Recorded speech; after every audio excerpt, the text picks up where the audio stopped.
Hello there, I'm Lloyd Evans. Welcome to The Bunker. It's time for another voicemail, and today's voicemail is from an anonymous caller. Let's listen to what they have to say. Hi, Lloyd.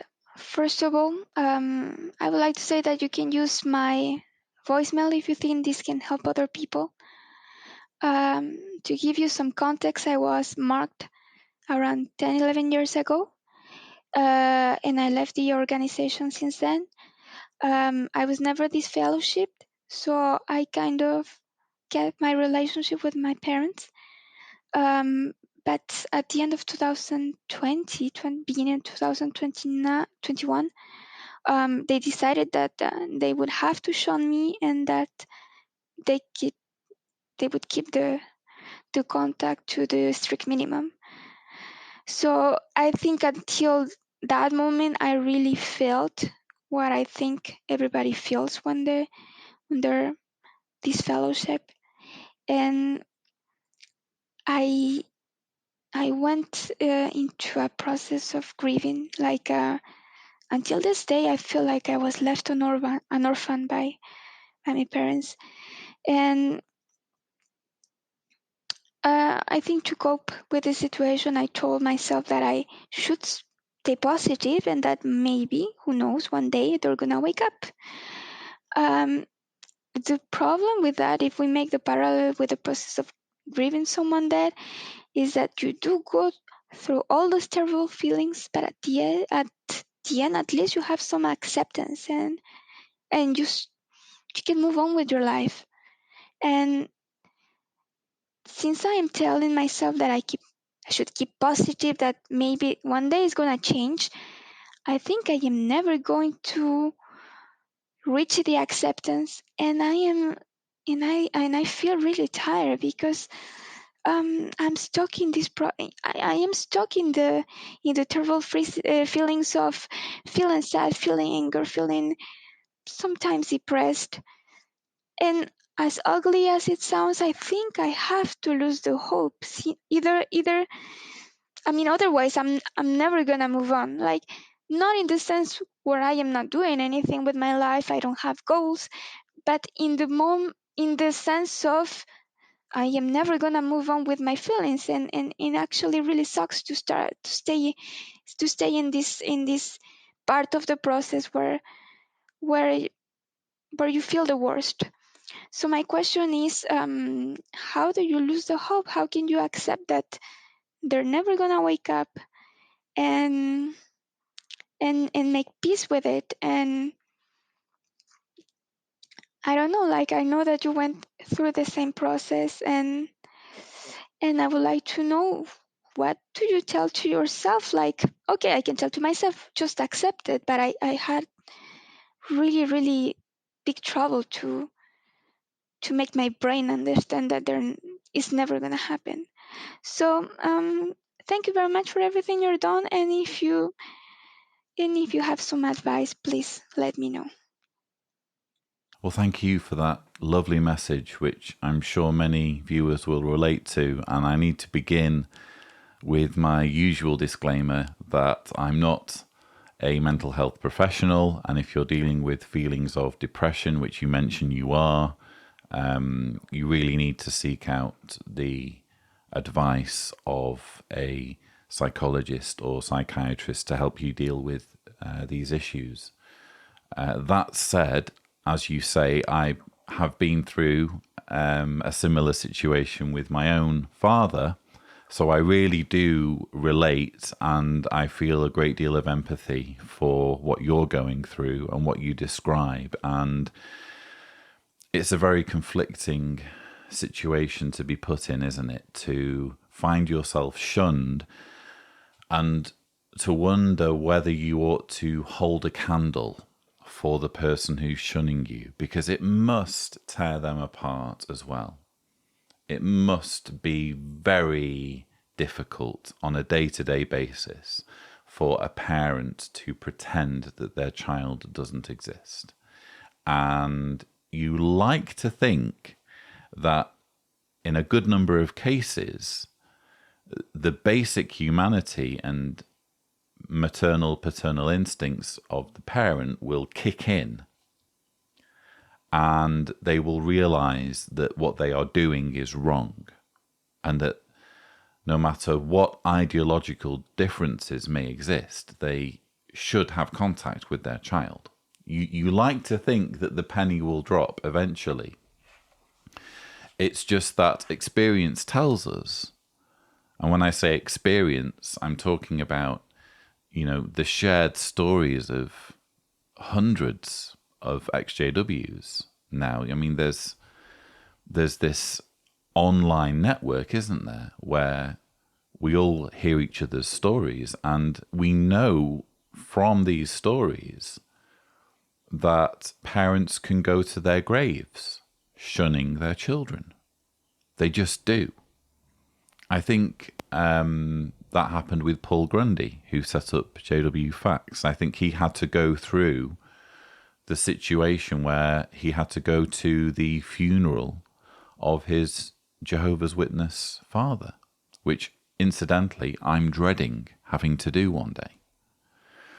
But I believe that is how it's going to play out for me. I have reached an acceptance that my father is not going to wake up realistically. He will go to his grave with his beliefs, with his delusions, with his fantasies, and he's entitled to do that. He gets to decide what he believes, and he gets to decide what his religion is. And I've reached a form of closure. And I think that's a stage that you could do with getting yourself to, preferably sooner rather than later. I'm reminded of a verse in the Bible. I do occasionally. I have been known to quote from the Bible now and then, even though I'm atheist. But there's the verse in Proverbs 13, verse 12. Expectation postponed makes the heart sick.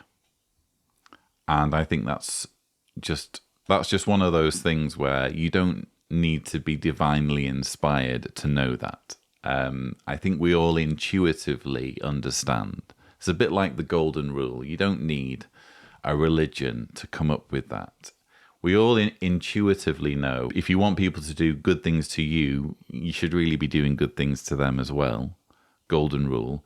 And we all sort of intuitively know as well that if you are just constantly going to dangle a carrot in front of someone, it's going to have a detrimental effect on them.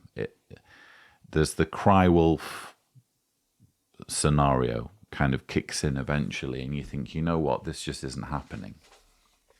And I feel that's so true. This expectation postponed makes the heart sick when it comes to shunning, both for the ones who are shunning and for the ones being shunned. So in other words, I think it is a detrimental thing for someone's mental health if they are shunning someone to believe that they will one day return to the faith. I think that puts them in a constant state of denial, so that they can't get closure on their relationship. And the same is true, I'm afraid, when it comes to the one being shunned. If they are in a constant state of denial, thinking, well, one day my parents or my loved ones who are Jehovah's Witnesses who are now shunning me will wake up and they'll realize that they're being lied to and we'll have a relationship again. I think any form of denialism tends to be negative, doesn't it? It's better to be rooted in reality, come what may, no matter how bad things are. I personally am the sort of person who would just like to know, okay, how bad are things, and let me deal with that. Don't let me live in this bubble that's not real, where things are so much better but really they're not, So I feel it's important, and again, this is an area where a mental health professional will hopefully help you manage your feelings in this area.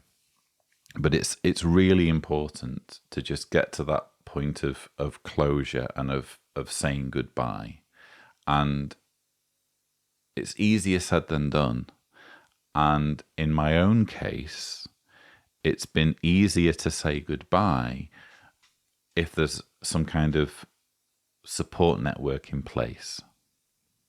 So if you're going to say goodbye to parents who are effectively your whole world, so that there's no one else to go to, there's only them, of course it's going to be harder.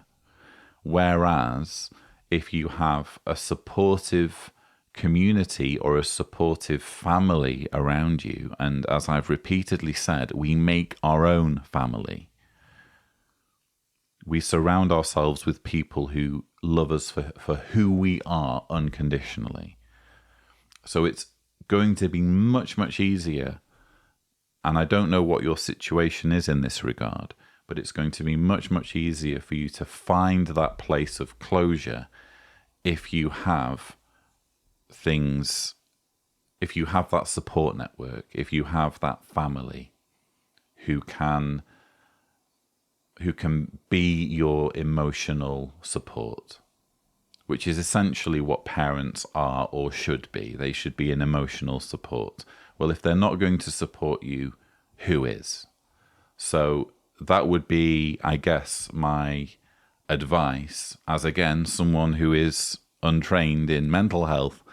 It would be, you're right to not hold a candle for them. It's actually really cruel the way the organisation gives the opposite advice to Jehovah's Witnesses who are shunning people and says, never give up hope.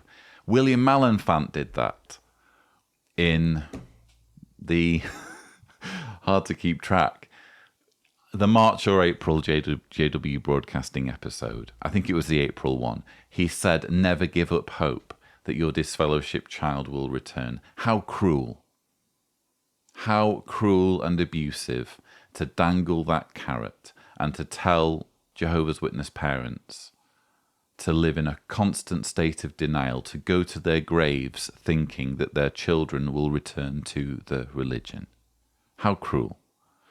So my advice is the exact opposite of William Malenfant's. My advice is, don't hold a candle for your parents. It is healthy to seek closure, and seeking closure, finding closure will be much, much easier if you are able to build that support network that can shoulder, that can help you with your emotional needs. So I hope some or all of that is useful for you. Don't forget that if you want to leave a message or leave a voicemail, the thing to do is go to speakpipe.com/Cedars, remembering to indicate clearly if you don't want me to broadcast your message on this channel. But that's all we have time for. Thank you so much for watching.